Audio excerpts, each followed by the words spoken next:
Indian ভাই, যারা Indian ভাই তাদেরকে বলছি যে বাংলাদেশী লোকের জন্য আলাদা একটা হিসাব আছে। যে আপনারা প্রশ্ন করছিলেন যে হুজুর ইন্ডিয়ান কেন দাম বেশি আর বাংলাদেশের কেন দাম কম? দেখুন এমনিতেই বাংলাদেশের থেকে যদি আমি এই কিতাবটা আপনার কাছে পাঠাই, কেজি হিসাবে নেয়। অন্তত একটা কিতাব পাঠাইতে ৳৩৫০০ খরচ হবে। তাহলে বাংলাদেশের লোক ৩,০০০ টাকা দামে কম পাবে। আর আপনার কাছে ৳৩,০০০ দাম বেশি হবে।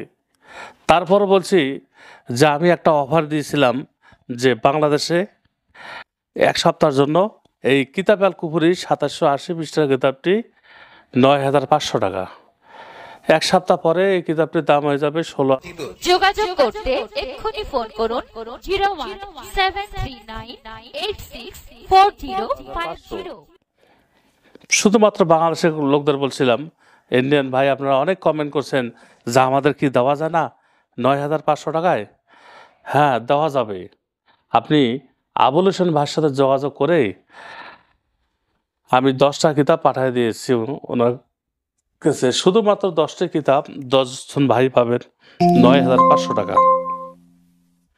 ১০টা কিতাব শেষ হয়ে গেলে তারপর হয়ে যাবে যারা ইন্ডিয়ান তাদের জন্য ১৬,৫০০, বাংলাদেশি তাদের জন্য ১৬,৫০০। পাকিস্তানে এটার দাম আরও বেশি হয়ে যাবে। পাকিস্তানে এর মূল্য অনেক হয়ে যাবে, প্রায় ৩৫,০০০ টাকা দাম হবে পাকিস্তানের রুপি। বন্ধুগণ, আমি রফিকুল ইসলাম তান্ত্রিক বাংলাদেশ। একমাত্র আমার কাছে আপনি অরিজিনাল কিতাব পাবেন। বাংলাদেশ থেকে এসে বাংলা বাজার থেকে একটা কবি বই নিয়ে, কবি তো বুঝবেন না, কবি একটা বই নিয়ে যাবেন, নিয়ে যে রাস্তায় পুলিশ ধরবে, তখন আপনি কোথায় যাবেন? আপনি তো ইন্ডিয়ান, আপনার জীবন শেষ করে দিবে পুলিশেরা। তারপরে যদি কখনো বিপদে পড়েন, ভুল করে এসে কিতাব নিয়ে যদি বিপদে পড়েন, আমার সাথে যোগাযোগ করবেন। আর মনে রাখবেন, কিতাবে আল কুফরি এই কিতাবগুলা ভাষা যারা আমার কাছে নিচ্ছেন তারা এই কিতাবগুলা আমি তাদেরকে অবশ্যই সহযোগিতা করব।